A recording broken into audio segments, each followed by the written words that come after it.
engages more of you than, for example, watching a television show or playing a video game. I'm not knocking video games. They strengthen other qualities in you. They give you a capacity to use your motor reflexes, to react quickly, to make quick snap judgments. All those are wonderful things in video games. And with a book, obviously, you're not telling the story. The writer has already told the story. You're merely discovering it. But the great joy of reading is indeed that joy of discovery. It's the discovery of a story. It's the discovery of new words, new vocabulary. It's a discovery of new ideas because other people think differently from the way you do. And you very rarely get new ideas out of a video game, but you do get new ideas out of good creative writing. And then, of course, there is the sheer pleasure of concentration. We always hear about kids today having a short attention span. Well, if you want to enjoy a good book, the process of reading develops and strengthens your attention span. So that's why I'm delighted to see so many of you here at a book fair, because a book fair shows, despite a few hands that went up and I said if there are people here who don't enjoy reading, there are a few, still the truth is that most of you are here because books matter to you. I wrote once in the foreword to one of my books that I think books are like the toddy tapper's hatchet. A toddy tapper uses his hatchet to cut through a coconut, and the fact is that a book is like a hatchet that cuts through the rough husk that enshrouds our minds and helps us tap into the exhilaration that ferments within. That is what it seems to me books do for us. And of course, for many people, even today, there is no greater pleasure than putting their feet up, the good book in their hands, and losing themselves in another world. To me, because I loved reading, I began to become a writer. When I was little, I was a voracious reader. My mother used to read aloud to me from the Enid Blyton Noddy books. Does anyone still read those? Any Noddy fans? Nodding? Yeah, there. My generation, yes, but anyone behind? No. Anyway, these are books about dolls in Toyland, which sounds silly, but the adventures were very interesting and very well written. And I started reading, my mother says, because she read so badly to me that I became impatient to read the book myself, so I grabbed it from her and started learning how to read. But I used to read a lot, and I read very rapidly. So one of the problems I had was that as a small child, I was an asthmatic. I was often struggling to breathe because bronchial asthma constricts the bronchoids in your lungs, doesn't let the air come in and out normally as it should for everyone. And so it was difficult for me to go out and play with my friends as much as I wanted to. And as I said, I couldn't just stay in bed and watch TV because there was no TV. So I read, and then I exhausted the books available to me because I had no older brothers or sisters. I only had the books of my parents or my own. And if my parents took me to a library to borrow a book, I read so inconveniently fast that I sometimes finished the book in the car on the way home. So when I reached home, I still no longer had a book to read. And that's why I began writing. Because lying in bed, struggling to breathe, you can't sleep, and at the same time, there's nothing else to do. And the one thing I understood was the joy of reading and the power of words. So I started filtering those myself. And some of my first stories were very derivative. They were very much like the stories I was reading. So I remember my first attempt, never published, was something called Solvers on the Trail. Why? Because Enid Blyton, the inventor of the Noddy books, had a famous series of books for children called The Famous Five and The Five Find-Outers and The Secret Seven. So again, like a little child who only knows that world, I invented the 6 solvers, except they were in India and they were solving mysteries in India. Mysteries, I'm sure, very much borrowed from the kinds of mysteries that Enid Blyton's characters were solving in village England. Now, it's a way of learning how to write, because the actual art of composing a sentence, trying to tell a story, trying to unfold a narrative, is best learned by doing. I've always believed that literature and writing are intimate arts, that the way you write, the way you express yourself in words is as much you as the way in which you speak or breathe or talk. And so ultimately, though your teachers, I'm sure, are doing their best to teach you the basic rules of writing, ultimately your style is your essence, it's who you are. And the best way you can find out how well you write, whether you can communicate effectively, whether other people look forward to reading what you've written, whether it's a letter or an email or an essay at school, is by actually doing it, by actually writing. So I wrote, and my father and my mother were very encouraging. My father was amazingly kind in getting my stories typed up so I could share them with friends and show them around.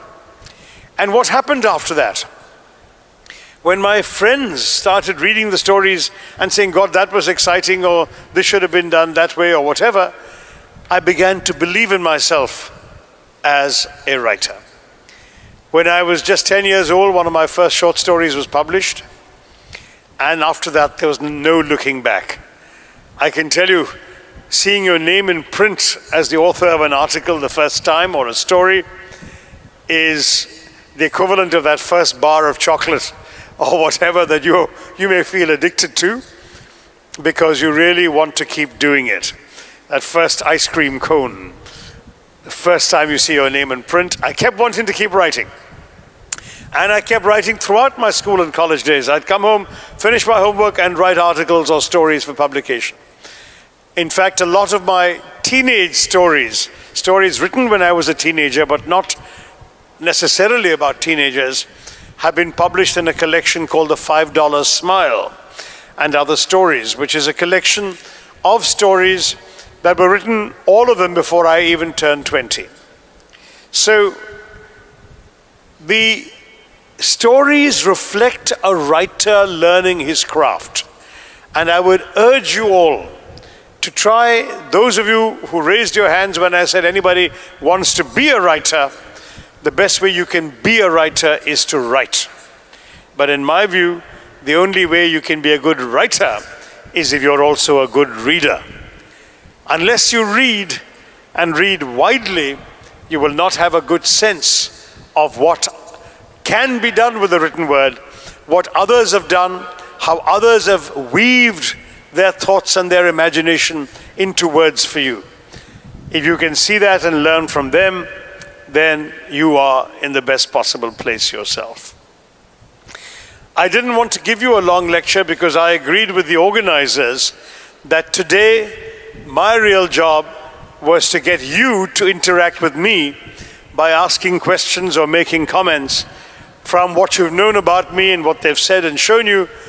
I'm sure that some of you have things you want to ask me or to say to me, and I'd be very happy to react and have an interaction. Is that okay with all of you? Would you like to do that? Yeah? Okay, so who's going to ask the first question? Is there are mics going around? Oh, there's a line up there of people coming to ask questions. All right, okay. Hello. So you have to join the line if you want to ask a question. My apologies. Tell me who you are and which class you're studying in and all of that. Good morning, sir. My name is Abhishek Sharma, and I study in GEMS, our own Indian school. I'm in grade 8. My question to you is that as the youth, we all have an idol who has always inspired us. So in your college and school days, who was your idol? Ah, that's a very interesting question. I don't know if you all heard it.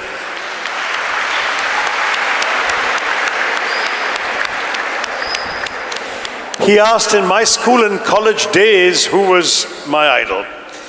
And I have to confess, I didn't have just one idol. Maybe because my interests were fairly diverse. I had a number of idols, okay? So obviously one idol had to come from the world of sports, and I had two.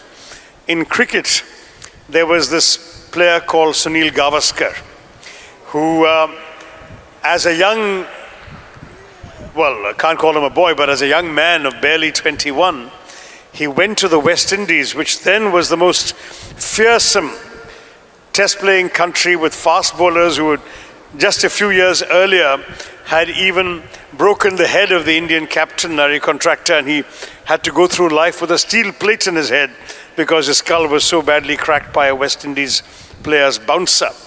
And whenever India went to the West Indies, they always lost all their matches. And here we had Sunil Gavaskar going there in his first series and scoring centuries, double centuries, making a world record 774 in just 4 matches. And he became a hero to many of us.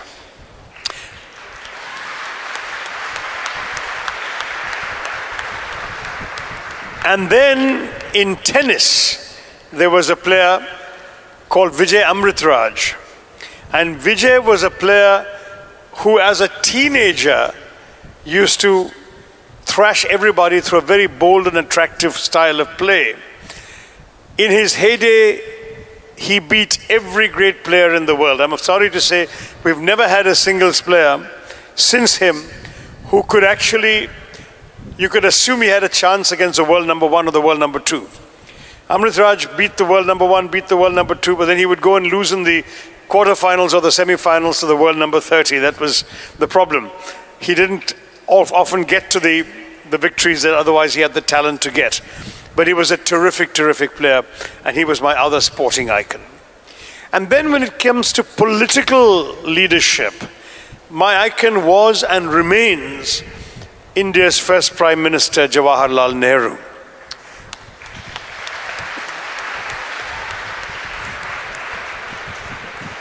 We're celebrating his 125th anniversary, birth anniversary, on the 14th of November, just a few days away.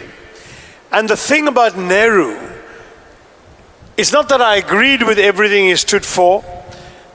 I've written a book called Nehru, the Invention of India, which I've analyzed his legacy and what he's meant to India. And I've argued that there are some things he did that were great and some things he did that were not so great. But the most important thing, in my view, that Nehru did for India was to keep us democratic. We often forget today, because we now take our democracy for granted. We're used to seeing governments changing with elections, whether in Delhi or in the States.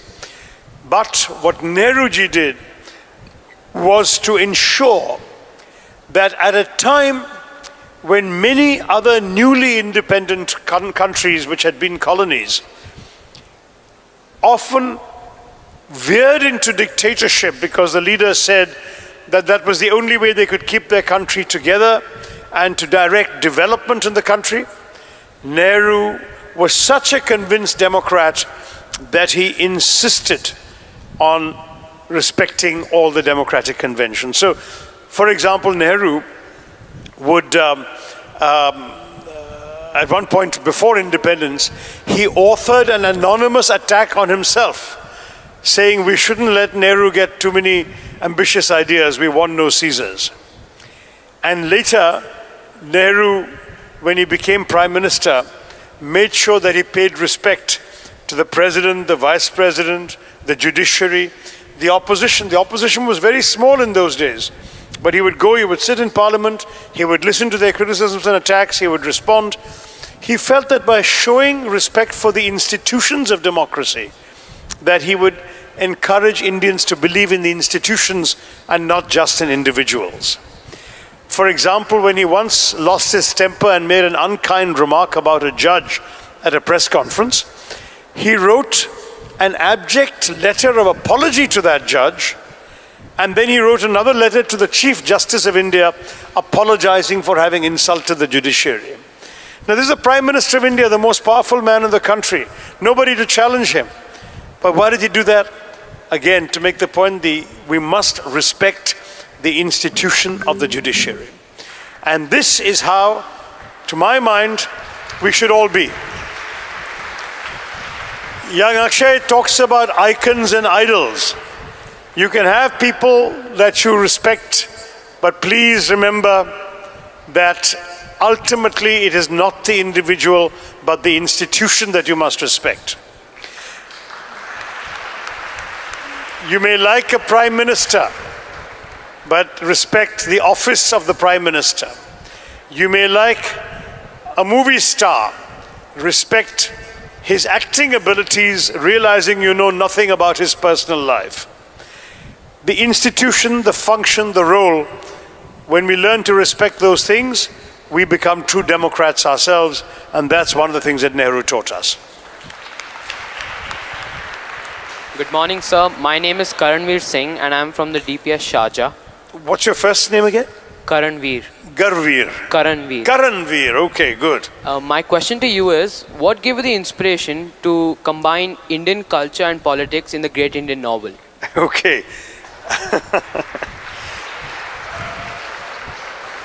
The Great Indian Novel is a book I published in 1989.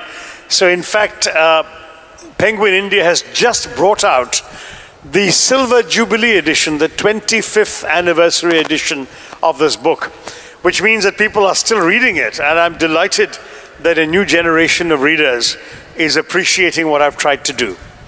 What I've done with the Great Indian Novel is to take this ancient epic and retell it as a satirical story of 20th century India, from the British days to independence and after. Now you ask me, what led me to do that? Well, the Mahabharata itself, which is why the title of the book is the Great Indian Novel. It's not an estimate, my estimate of the contents of the book. Great is Maha and Bharata is India. So the Great Indian Novel is a direct allusion to the Mahabharata. But beyond that, what have I tried to do? The Mahabharata was an epic that was told and retold for centuries in India. From roughly 400 BC to 400 AD, for 800 years, the Mahabharata and the tales of the Mahabharata were the tales that were told in all parts of the country and were told so repeatedly that they became the National Library of India. That is, that every story somebody wanted to tell was incorporated into a retelling of the Mahabharata. And that's why there are so many interpolations, digressions, unconnected stories to the central story, because they've all been added at different times over 800 years, including the Bhagavad Gita itself was added and inserted into a retelling of the Mahabharata. So I asked myself, why did we stop retelling the Mahabharata? Why is it that after 400 AD, there are no new versions of it? And so I said, what would a 20th century Ved Vyas say about his time, the great events of his time, if he were telling or retelling the Mahabharata today? And that was what I tried to do. I did it in a satirical vein. And if you want to know more, and if your parents will let you come, I'll be talking about the Great Indian Novel in much more detail at 8:30 tonight. Thank you, Karanveer.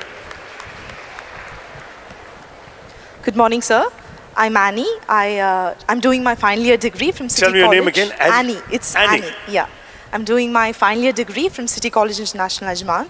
And it's a great honor and a wonderful privilege that you're here with us, sir. Thank you. What I want to ask is, so way back in your 13s and 14, 15, in your teenage, did you actually dream to become the politician or great well-known writer or something like that? It's a question about whether, when I was in my teens, I dreamt about becoming a politician or a writer. The honest truth is no. I mean, writing, yes. I suppose I knew I enjoyed writing. I knew I was reasonably good at it because what I was writing was being published. But being a writer was something my parents never encouraged, because as good middle-class professionals, they said, nobody makes a living from writing. And in those days, there was no Indian full-time writer, except one, R.K. Narayan, who wrote full-time and even printed and published his own books. Otherwise, everybody else wrote on the side while earning their real living from another job. So my parents said, you're good at school, you're good at exams, you better do that, focus on that, and after you finish your homework, in your spare time you can write. And that's the way I always thought of writing, thanks to them. As for politics, the answer is actually emphatically no. Because in India, again, the educated middle class of our country has a contempt for politics that I find rather regrettable. That is, as I was just saying, my parents would say, study hard, do your exams well, come first in class, go to the next level, get into a good college, get a good job. And it's the fellows who can't do well in their exams who will go into politics because they can't get anything better. That was the attitude of most middle class families. And the result was that politics was left either to that generation of families that had won the nationalist movement and their descendants, or the big Maharajas and Nawabs who had, if you like, their own areas where people would vote for them, whatever they said or did. And then there was this big gap between that elite and the very poor, ordinary, what the Marxists would call the lumpen proletariat, who got into politics because they had nothing to lose and there was nothing else they could do. That was the attitude of the middle class. So it would have been very odd for me, as a teenage son of middle class parents, to aspire to becoming a politician. We were brought up to look down on politics and politicians. And I want to tell you, I think that's a very big mistake. Because in a democracy, it is always democratic politics that affects our lives far more than anything else. It is politics that makes the decisions that change the nature of the country in which we live and that determine the future possibilities for all of us. What kind of career options are available, what kind of prices we pay at the market, whether we can travel abroad freely or not. All sorts of things are determined by the process of politics. So abdicating politics, in my view, was always a big mistake of the middle class. I realized that mistake a bit late in life, but here you are, I'm there now, and I'm fighting, I hope, for the right values.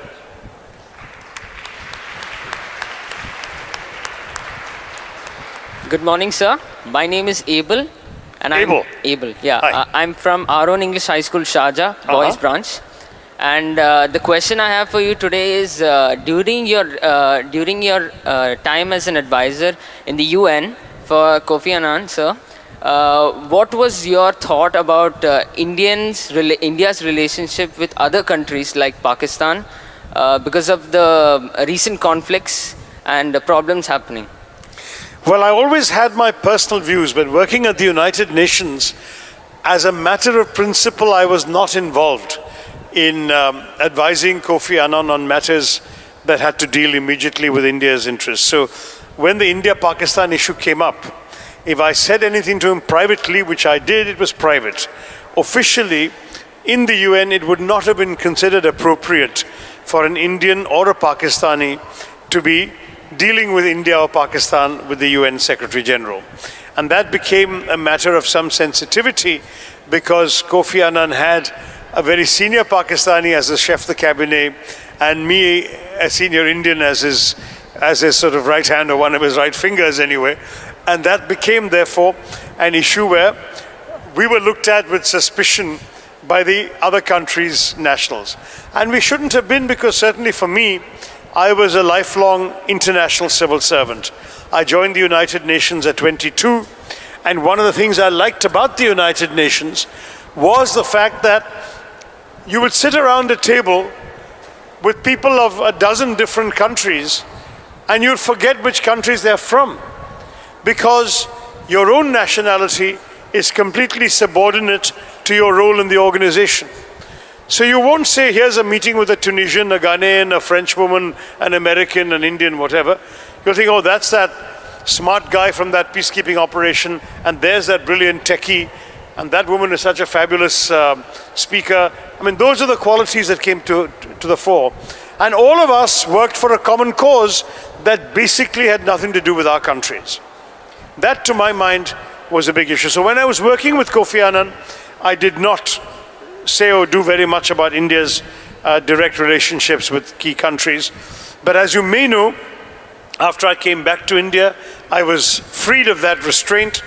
I was indeed in the foreign ministry for a while, and I've published a book, Pax Indica, India and the World of the 21st Century, which is a book about, indeed, all of India's relationships. So if you're interested in more detail, go and grab Pax Indica.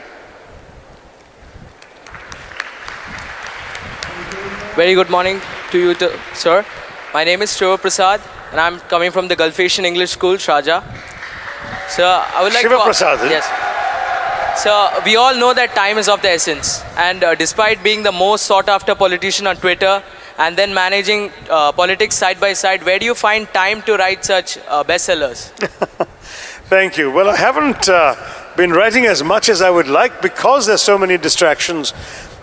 Not so much Twitter. Twitter doesn't take up much time. I can often tweet in the car between appointments or whatever. But it's much more the life of an elected politician in the Lok Sabha. In Indian democracy, politicians have to put up with a lot of demands from the voters. Your life, your time is not your own, because the voters are the ones who decide what to do with your time. And they will come with their demands, and if you're not instantly available and responsive and willing to help them, then you can forget about getting re-elected. So it's that much more than Twitter or social media that has interfered with my ability to write as much as I would like to. Let me stress that as far as my own joy in writing is concerned, I've always been conscious it comes at the expense of other things. You can't have it all. And by the way, that's something all of you young people should know. You can't have it all. You have to make choices in life. To live, Kofi Annan would often say, is to choose. So you can choose to go off and watch a movie or play with your friends or just have a fun time, or you can choose to actually sit down alone for a couple of hours or 3 hours and just write something. If that's what you choose to do, that's a choice that you can make, but ultimately it's a choice you must make if you believe enough in all of these things. Maybe we could get them to settle down a bit. Guys.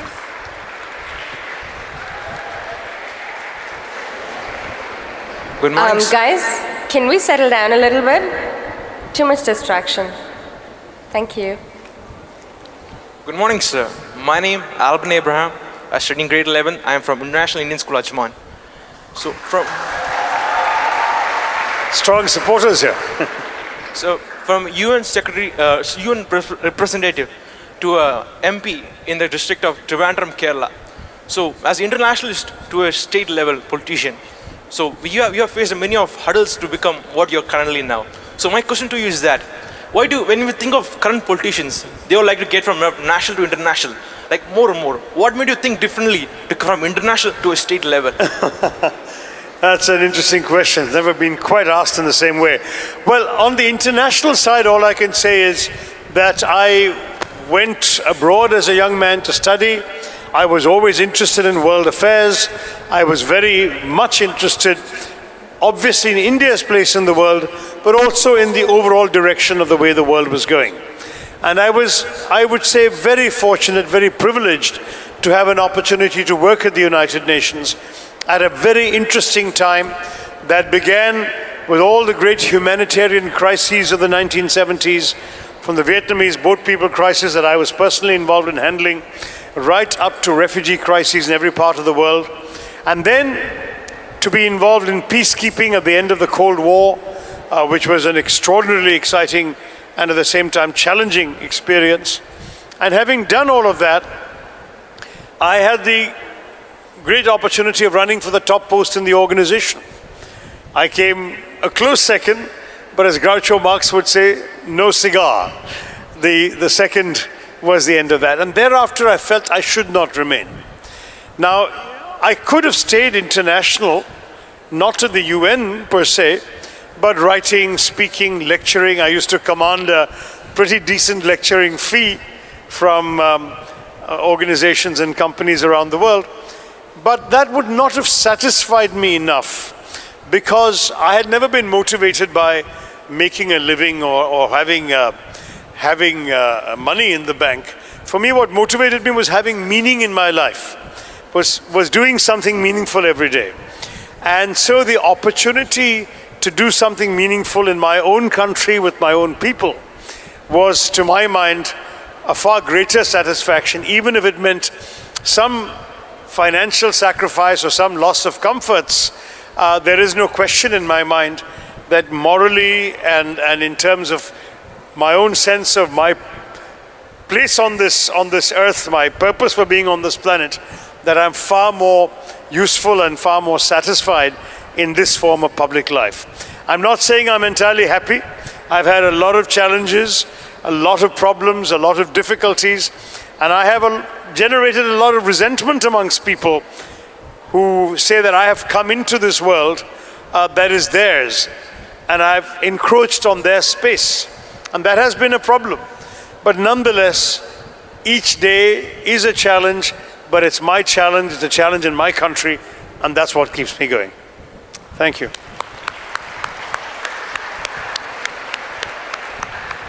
Good morning, sir. My name is Danny Rajkumar. I study in grade 11 in the Emirates National School, Sharjah.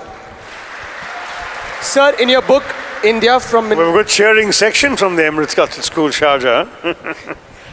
Sir, in your book, India from Midnight to the Millennium and Beyond, you have put forth an argument about the importance of India to the industrialized world. But we find nowadays that the modern generation of India, especially the youths, are more likely to work abroad rather than in India, where they're provided with the finest education. Doesn't this affect the development of India directly in the long run? Isn't this brain drain?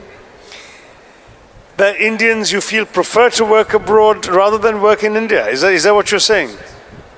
I'm not so sure you're right anymore. That used to be true for my generation. I have a friend sitting right here who also went and worked abroad, who was in college with me. So we have people from my generation all over the globe. And one of the reasons for that was that opportunities in India were few and far between. What honestly happened was that the number of choices you had for a profession after you left school or college was much, much less then than it is now. But today, I would not agree with you that the majority of Indians want to work abroad. The impression I get is that the majority of those who even go to study abroad come back, which was not true in the 60s and 70s, where a majority went to study and remained abroad. Today, many of them come back. And there are two reasons for that. The first is, of course, there is a recession in the Western world, and so the job opportunities in the Western world are less anyway. But second, and perhaps more important, is the fact that India is not the old India.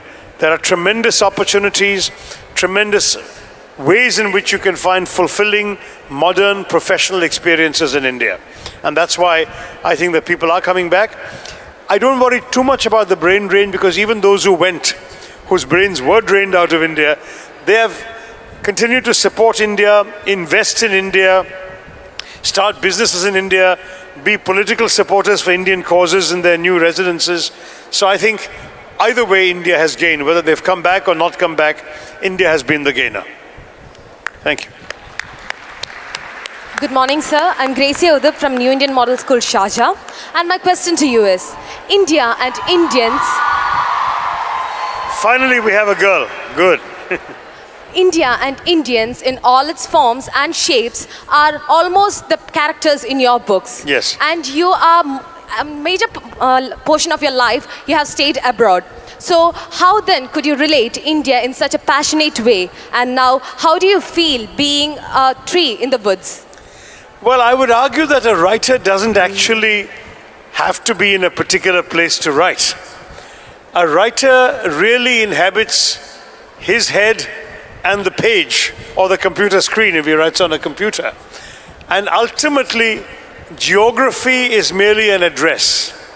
A writer has to think about things that matter to him, because ultimately when you are sitting alone with that pen and that paper or that keyboard and that screen, it's only you, your words and the medium. It doesn't matter when you've shut yourself off whether the place from which you've shut yourself off is in India or in Dubai or in America, and you're sitting and writing about Sri Lanka. I mean, that's, if you know enough about it, care enough about it, and write with feeling about it, where you're writing is largely secondary.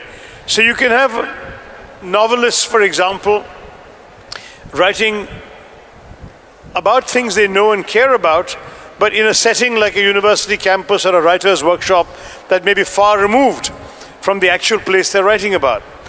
They understand the truth of what they're writing, and then geography is just a convenience. So yes, I'm passionate about India. I gave an interview many years ago, 30 years ago, in which I said, India matters to me and I would like to matter to India. I hope I've tried to put my feet where my words were. Thank you.